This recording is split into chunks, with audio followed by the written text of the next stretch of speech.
My name is Vaeleth Korrun-Dai. I was a gunnery adjunct aboard the Threshold of 9 Suns, and I am the only member of my crew still able to speak about what happened at the Belt of Uhrran. I want to say that first because I have noticed that when I tell this story to my own people, they wait for the part where I explain the tactics. They want diagrams. They want to hear about weapons yields and shield curves and how many of theirs against how many of ours. They think if they can count it, they can contain it. They cannot contain it. I have tried for 11 cycles. So I am telling it the other way now, the way it actually happened to me, which is to say, slowly and then all at once, and mostly through the eyes of a young officer who did not understand what she was looking at until it was far too late to unsee it. I should tell you about Hedron Vash. You will have heard the name, even out here. Every creche in the coalition learns it before they learn to walk properly. Hedron Vash, who held the corridor at Myth. Hedron Vash, who broke the Skell ascendancy in 11 days with a fleet that should have needed 40. Hedron Vash, who in his 6th decade of service had never lost a line he had personally chosen to hold. They put his face on the recruitment plinths. A hard, gray face, all bone and old scarring, one eye clouded from a plasma wash he took at Korrun before I was born. He looked like the kind of soldier you would want standing between you and the dark. And that was the thing. Everything they said about him was true. What they left off the plinths was the other thing about Hedron Vash, the thing that made half the Admiralty roll their eyes when his name came up in the wardroom. Because Hedron Vash had exactly one rule that he would not bend for anyone, not for the Coalition Council, not for the 3rd Directorate, not for the war itself. Never fight the humans. That was it. That was the whole of it. He said it in briefings. He said it in his written assessments. He said it, apparently, at a formal dinner in front of 2 council members and a delegation from the Skell Armistice, which is a story I heard 3 different ways and believe all of them. Never fight the humans. And of course everyone thought he was joking, or aging, or that it was some private grudge from an old campaign nobody remembered. I thought so too. I was 29 cycles old, and I had never seen a human in my life. Let me set the scene properly, because I want you to understand the shape of the room before I tell you what came into it. The Threshold of 9 Suns was a class ascendant heavy cruiser, 4 kilometers from prow to drive cone. Crew complement of 11,400. She had a spinal accelerator that could put a slug through a moon's crust and 840-point defense clusters that could fill a cubic kilometer of vacuum with so much shrapnel that light itself seemed to hesitate. She was, and I want to be precise about this, a good ship, not a legend, not a Vash flagship, but good, solid, the kind of ship that made junior officers stand a little straighter in the corridors because they knew what she could do. I served in Gunnery 9, which was a pit about the size of a small temple, buried 9 decks down under the dorsal armor. Everything in the pit hummed. That is the first thing anyone remembers about gunnery, the hum. It came up through the deck plating and into the bones of your feet, and after a few months you stopped hearing it, but you never stopped feeling it. The capacitor banks lived directly beneath us, 100 meters of stacked lattice cells that drank starlight and held it like a held breath. When we fired, the hum dropped an octave, and the air in the pit tasted like scorched metal for about 6 heartbeats. There were 40 of us in 9. Adjuncts, targeting theologians, 2 rangefinder priests from Methsaro who I never really understood but who were very good at their work. And above us all, on the raised platform where the master console sat under its cage of amber light, there was Sub-Commander Oro Teth. Teth was old, not Vash old, but old enough that she had been in 3 wars and come out of all of them with the same expression on her face, which was the expression of someone reading a very boring report. She had a habit. Whenever the ship went to alert, she would take off her rank chain, fold it once, and set it on the console beside her right hand. Every time. Always the same fold.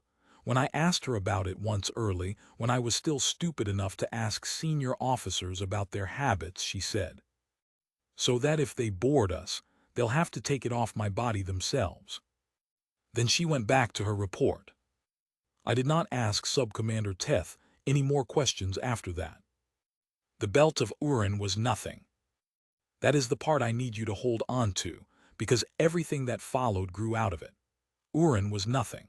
It was a debris field in a dead system, the corpse of a planet that had come apart in some geological argument, a billion cycles before anyone was around to care.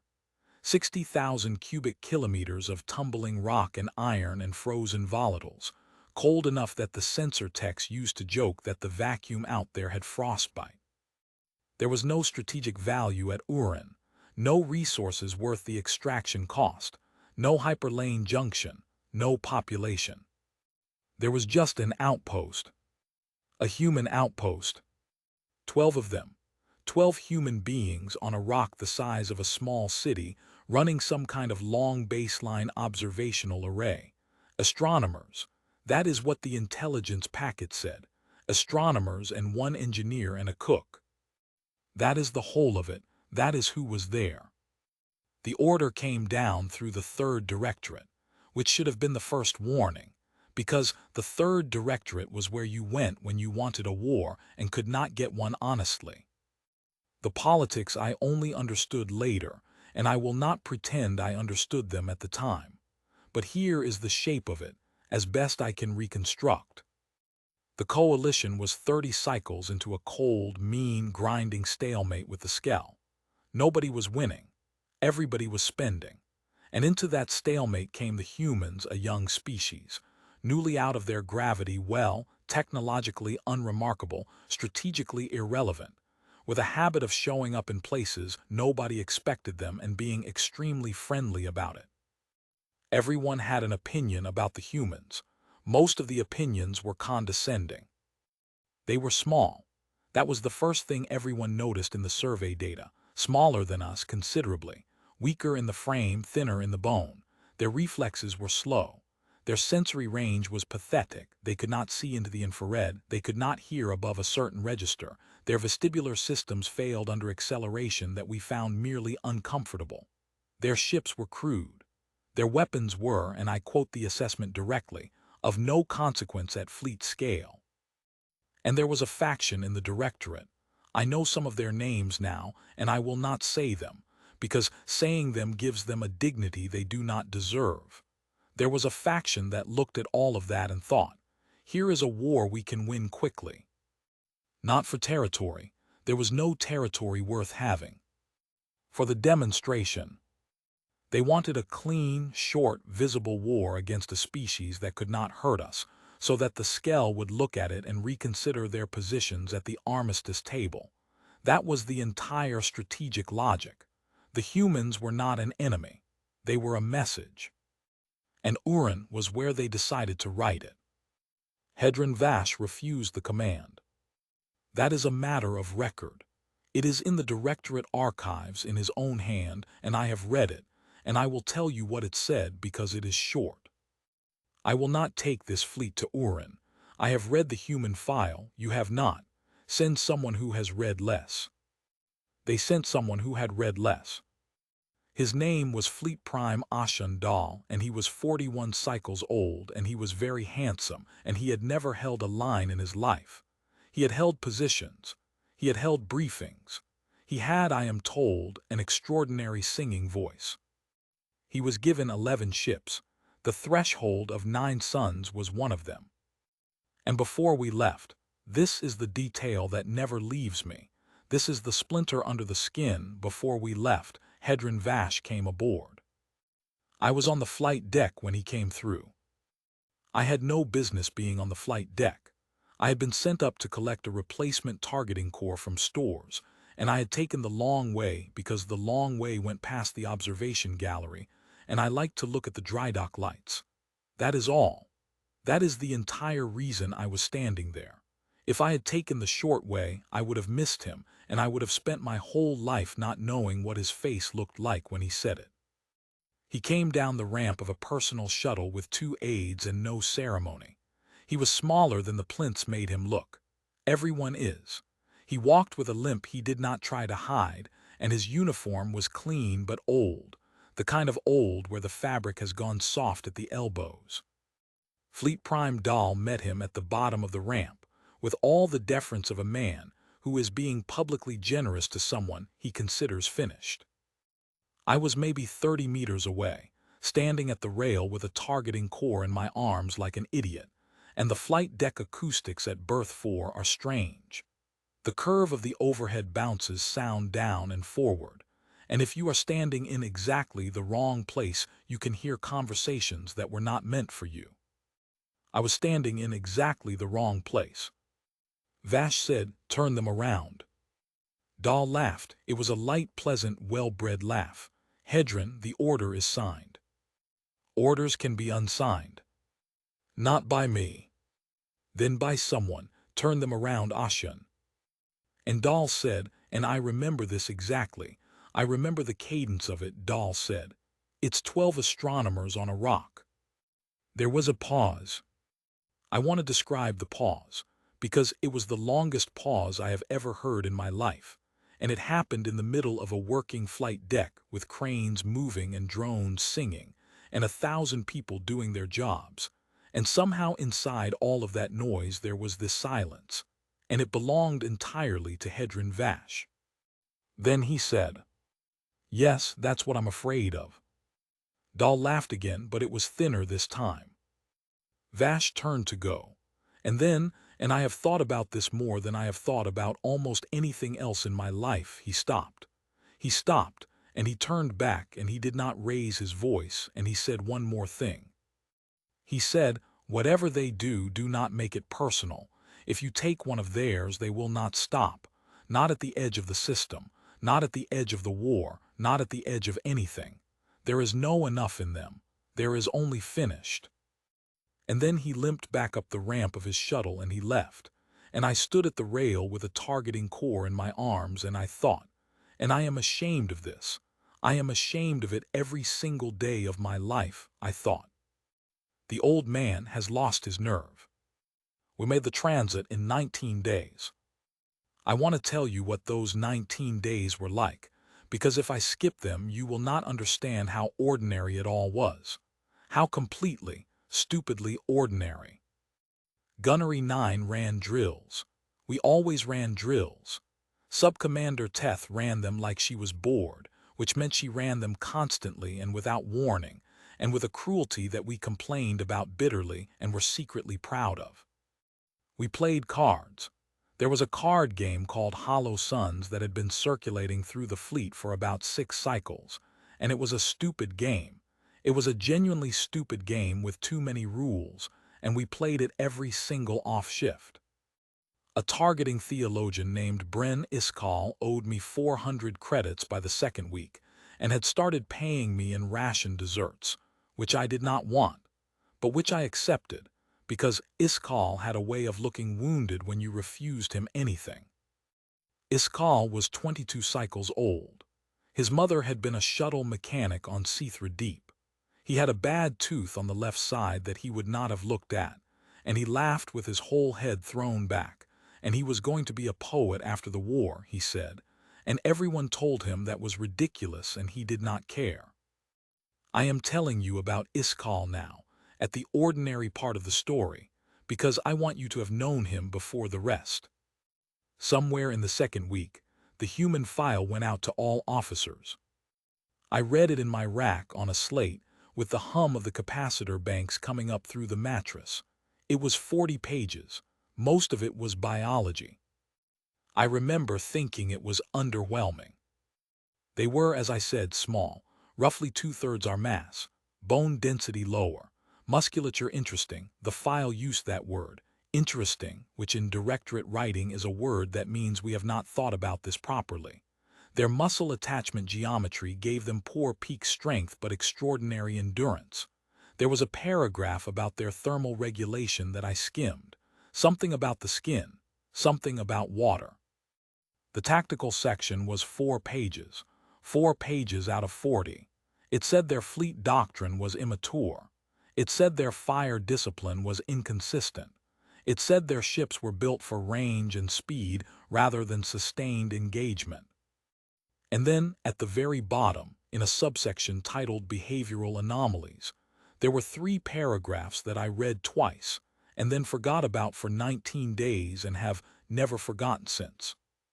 The first paragraph said that in observed engagements against Skell raiders, human vessels had not broken formation at casualty thresholds where every modeled species in the coalition would have withdrawn. Did not withdraw. Did not appear to consider withdrawal as an available action. The second paragraph said that human military doctrine included a formal, codified procedure for the recovery of the dead, not the wounded, the dead, that resources were allocated to this, that it was considered a failure of the operation if it was not accomplished. The third paragraph was 1 sentence long. It said, "Human threat assessment appears to be calculated relative to loss already sustained rather than relative to force available. Analysts are cautioned that this may not be an error." I read that. I remember reading it. I remember thinking that it was strangely written and probably badly translated. And then I put down the slate and went to play Hollow Suns and lose 400 credits to Bryn Iskall.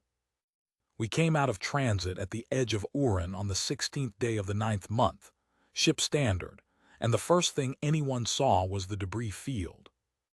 I saw it on the gunnery plot, which is not the same as seeing it, but it was enough. Uhrran was beautiful. That is the truth, and I resent it. 60,000 cubic kilometers of shattered world, tumbling in slow, patient silence, and the dead system sun was a small hard white thing that lit every rock edge on so that the whole field glittered like something spilled. The rocks moved in these long, lazy arcs, some of them the size of cities, some of them the size of a fist, and they had been doing that since before my species learned to bury its dead. And in the middle of it, on a rock they had named, the humans had named it. They name everything. On a rock they had named Kestrel. There were 12 of them and a dish array, and a habitat module the color of old bone. 12 people. 11 cruisers. Fleet Prime Dahl made a speech. It went out on all channels. I heard it in the pit, over the hum, with 40 other people who had stopped pretending to work. It was a good speech. That is the awful thing.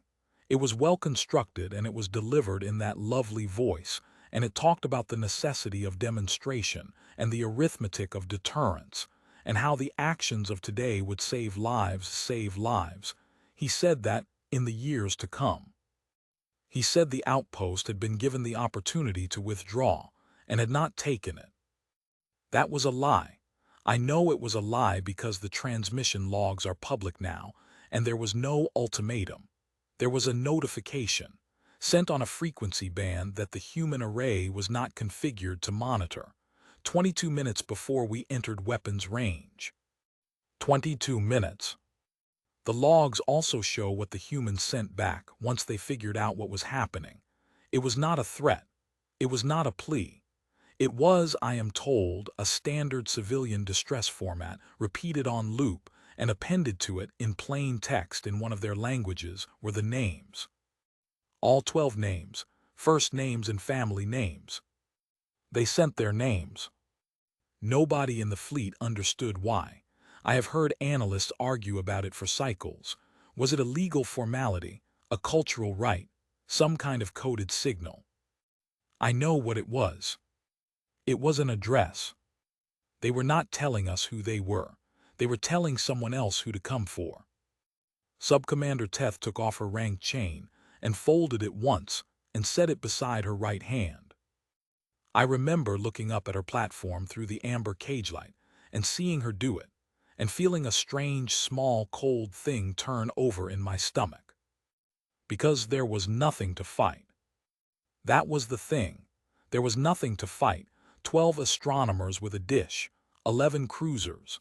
The engagement had a projected duration of 4 minutes and the projection was generous. Why fold the chain?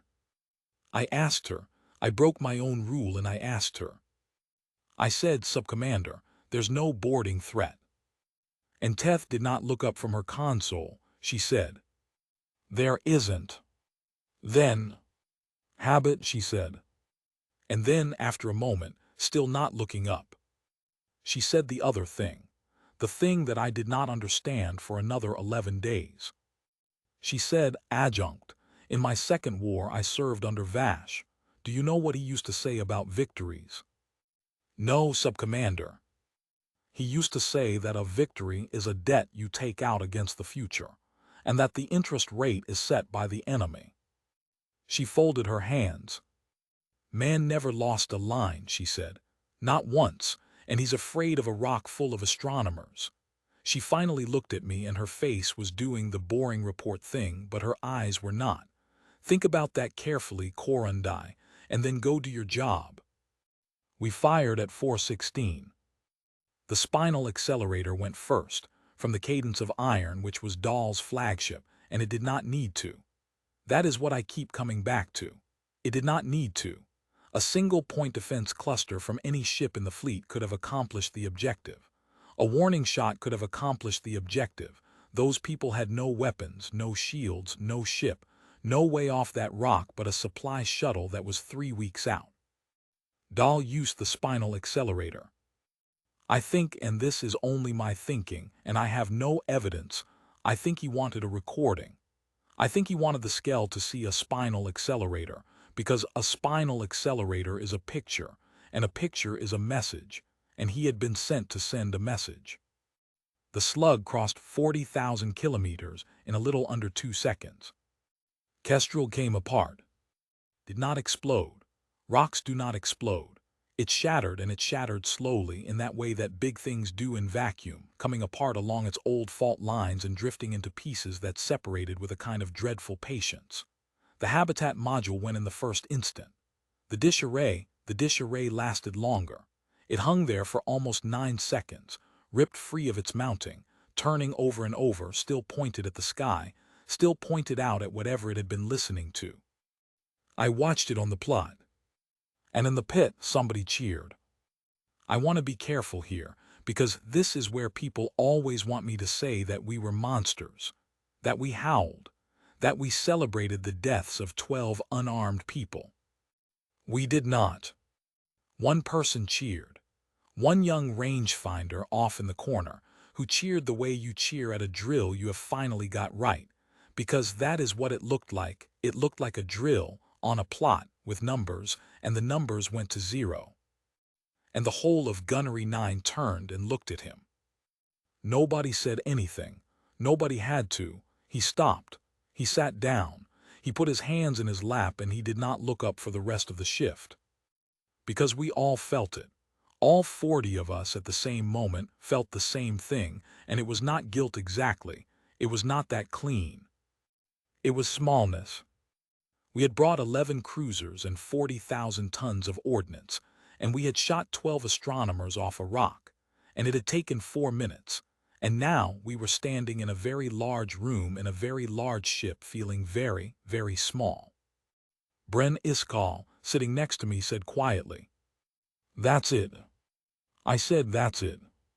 He was quiet for a while, then he said, "I thought there'd be more." I did not answer him. I did not know how. The fleet held station for 3 days. Nobody could give me a good reason for that at the time. The stated reason was consolidation and survey, but there was nothing to consolidate and nothing to survey. We had blown a rock apart. There was a slightly larger debris field now. The real reason, I think, was that Dahl was waiting to be told he had done well.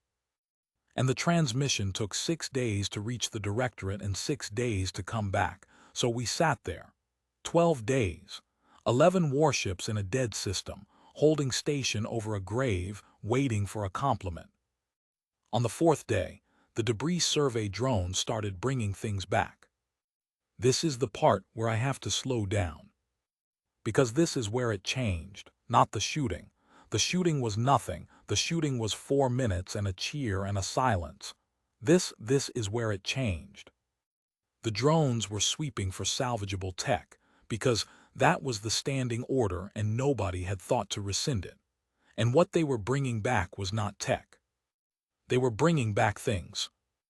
A boot, a single boot, human-sized, with a name written inside the tongue and what I later learned was a stylus marker, in a hand that was clearly the owner's own. ROKONKWO. A slate cracked, its screen dead but with a hard storage cell that survived. When they cracked it open, it had 4,000 images on it. 4,000. Of the debris field, of the sun, of the array, of the other 11 over and over in 100 small, unremarkable moments. Eating, arguing, sleeping in chairs, one of them making an obscene gesture at the camera with an expression of enormous joy. A cloth bag, sealed, airtight, that had somehow survived intact, and inside it were seeds. Vegetable seeds. Someone had been growing food in a habitat module on a dead rock in a dead system, and they had kept a backup bag of seeds because that is what you do. And a letter. A physical letter, on paper. I saw the recovery manifest. I did not see the letter, but the manifest listed it, and it listed its condition, intact, sealed, addressed, and the address was a string of human characters that nobody on the threshold could read. The salvage officer, a decent man named Korrun-Dai who I had never much liked, and who I now think about constantly, filed a request to have the letter forwarded. Forwarded to the address on it. He filed the request through official channels in the middle of a war footing, and it went up the chain to Fleet Prime Dahl, and Dahl denied it. And in the denial, this is in the record, this is public now, all of this is public in the denial, he wrote a single line of justification. He wrote, "Sentimental materials are not to be repatriated. There is no diplomatic channel with this species, and none is anticipated. They found us on the 9th day. Not a fleet. I want to be extremely clear about this, because the story gets told wrong, and it gets told wrong in a way that makes it easier for my people to live with. It was not a fleet.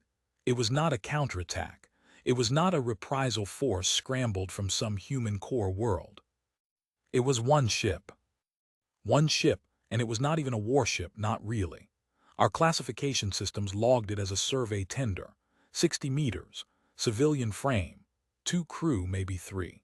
It had a hull that had been patched so many times that the plating was 3 different colors, and it came into the system on a drive signature that made our engineering officers laugh out loud because it was loud.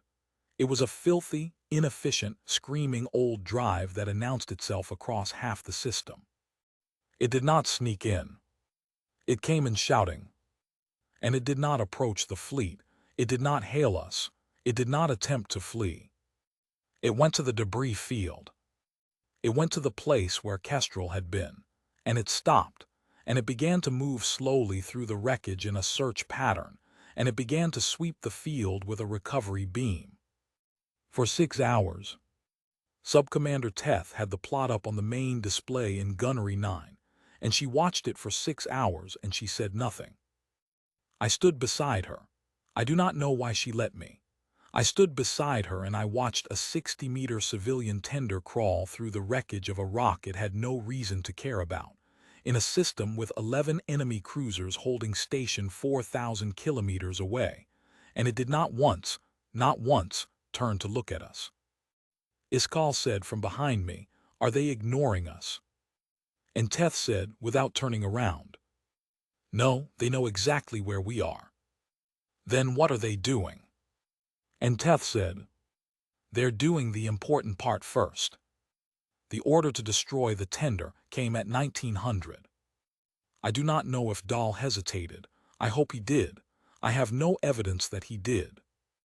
The order came down, and it came to Gunnery 9 because 9 had the best firing solution, and it came through the master console under the amber cage light, and Subcommander Oro Teth read it, and then she did something I have never seen an officer do in my life. She stood up. She stood up and she looked out over the pit, over 40 of us, over the capacitor hum, over the plot where a 60-meter tender was still sweeping the wreckage, and she said in an absolutely level voice, "Gunnery 9 acknowledges the order and requests confirmation from the Fleet Prime." There was a pause on the channel. Then Dahl's voice, thin with irritation, confirmed execute. And Teth said, Gunnery 9 acknowledges the order and requests confirmation from the Fleet Prime. Word for word, the same words, in the same level voice. The silence in the pit was total, 40 people, and I do not think one of us was breathing. Because we all knew what she was doing. She was building a record. She was standing there under the amber light in front of 40 witnesses, and she was making Ashen Dahl say it twice, on an open channel, so that, when it was finally over and the directorate came looking for someone to hang, there would be a transcript, and the transcript would say exactly who had given the order and exactly how many times he had been asked to reconsider. She was not disobeying. She was documenting. And Dahl, and I will carry this sound to my grave, Dahl shouted. He shouted on an open fleet channel in front of 11,000 people, and his beautiful voice cracked in the middle of it, and he said, Confirmed, execute, damn you. And Subcommander Teth sat back down. And she reached out with her right hand, and she touched her folded rank chain once, with 2 fingers very lightly. And she said, Gunnery 9 firing solution. We killed it in 1 shot. Of course we did. It was a civilian tender. A single-point defense burst would have done it. We used a mid-yield lance because that was the solution the system generated and nobody argued. It came apart the way small ships do, fast, bright, then nothing. And in the last 3 seconds before it did in the last 3 seconds, while the lance was already in flight and the targeting theologians were already logging the kill, and the whole thing was already, mathematically, finished. The tender transmitted. Not to us, it did not transmit to us. It transmitted out. A broad, unencrypted, omnidirectional burst on every band it had, aimed at nothing and everything, screaming into the dark of a dead system on a civilian frequency that any receiver in 100 light years could pick up. And what it transmitted was not a distress call. It was a manifest. Bren Iskall was the one who decoded it, 3 hours later, hunched over a terminal in the corner of the pit with his bad tooth, and his 400 credits of ration desserts, and his poetry that he was going to write after the war. He decoded it, and he went very still. And then he called me over, and he pointed at the screen, and he did not say anything because he could not. It was a list. 13 names. 12 of the astronomers, and at the bottom, a 13th, added at the end in a different data stamp, time-stamped 4 seconds before the ship died. The pilot had added his own name to the list. He had watched a mid-yield lance come at him across 4,000 kilometers of vacuum at a significant fraction of the speed of light, and in the time it took to arrive, he had opened a file and typed his own name at the bottom of the list of the dead and hit send. Because the list was not a memorial. The list was a ledger, and he was making sure it balanced. Iskall was crying. I had never seen him cry. He was 22 cycles old, and he laughed with his whole head thrown back, and he was crying in a gunnery pit in a dead system, with the capacitor hum coming up through the deck. He said, Vaeleth, what did we just do? And I said, and I want to record this. I want it in the account, because it is the last stupid thing I ever said and I want it preserved, I said. Nothing, we didn't do anything, it was 1 ship. And a voice from the platform above us, very quiet, very level, said, No. We looked up.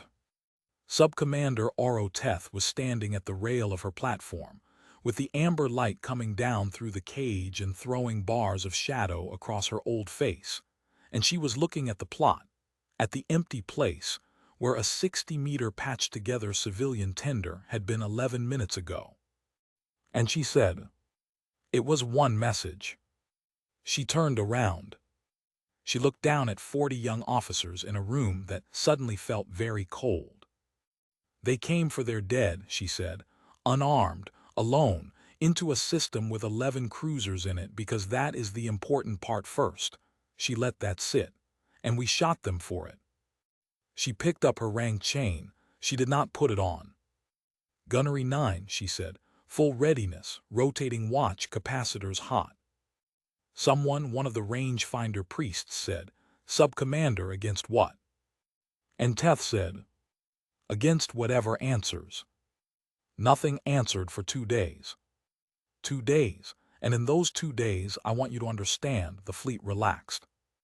That is the part that people do not believe when I tell them. But it is true, and it is the most human thing I have ever seen my own people do, and I include the humans in that. We relaxed, because nothing happened, because 2 days is a long time and fear cannot hold its own weight for 2 days without something to feed on. The wardrooms filled back up. The card game started again. Dahl sent a fleet-wide commendation praising our operational discipline in the face of provocation, and I have to tell you, some people were proud of it. Iskal stopped crying and started playing Hollow Suns again and lost, and I let him lose, and he called me a thief, and it was almost the same as before. Almost. On the second night, on my rack, with the hum coming up through the mattress, I pulled the human file back up on my slate, and I found the behavioral anomalies section, and I read those 3 paragraphs again. Human threat assessment appears to be calculated relative to loss already sustained rather than relative to force available. Analysts are cautioned that this may not be an error. I read it maybe 30 times. I lay there in the dark, and I thought about a man in a 60-meter tender, typing his own name at the bottom of a list. And I thought about what Hedron Vash had said on the flight deck at berth 4, in the wrong acoustics, to a handsome young man who had never held a line.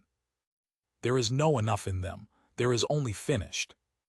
And for the first time in my life, at 29 cycles old, in a rack 9 decks under the dorsal armor of a very good ship in a very dead system, I was afraid. Not of a fleet. There was no fleet. Our long-range picket had swept out to 2 light towers and found nothing, no drive signatures, no transit wake, no mast anything. I was afraid of the arithmetic. Because 11 cruisers had killed 13 people, and in every war my species had ever fought, in every campaign, in every archive, that was where it ended. You hit, and they hit back proportionally, and then there was a negotiation, and the negotiation was about how much. But the humans had already told us twice, in the only 2 transmissions they had ever sent us, that they did not do how much. They did names. They kept a ledger. And I lay there in the dark and I did the arithmetic, and the arithmetic came out wrong, and I could not make it come out right, and somewhere above me the hum of the capacitor banks changed pitch as they went to standby. On the 3rd day, the long-range picket found the transit wake. It was not coming from human space. It was not coming from anywhere near human space. It was coming from the Skell frontier, from a direction that made no sense, from a vector that meant whatever was making it had been in transit for at least 11 days, which meant it had launched before we destroyed the tender, which meant it had launched when we destroyed the rock, which meant that from the moment those 12 astronomers had sent their names into the dark, something had already turned around, somewhere, and started coming. Not to avenge them, to collect them. And it had been coming, quietly, patiently, without hailing us, without threatening us, without so much as a single transmission, for 9 days. And the only reason we saw it now was that it had stopped bothering to hide. The picket officer's report went to the flag bridge at 3:50. I know exactly what time it was, because at 3:51, every alarm on the threshold of 9 suns went off at once, and I came out of my rack in the dark with the sound of 11,000 people running above me, and I got to gunnery 9 in 90 seconds, and Sub-Commander Oro Teth was already there, already at her console, already under the amber light. And she was taking off her rank chain. She folded it once. She set it beside her right hand.